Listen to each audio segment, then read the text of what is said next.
In this video, I'll be discussing about how you can easily sign up to your DoorDash account. So first, just open any of your favorite browser and simply search in for DoorDash.com.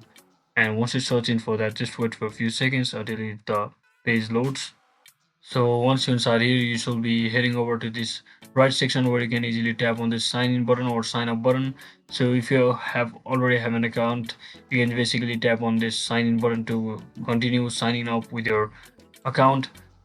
So you can also actually sign in with your Google account or Facebook account or Apple account. So in this case, since I'm talking about sign up, we just head over to sign up section, or you can also go over from sign up right over here.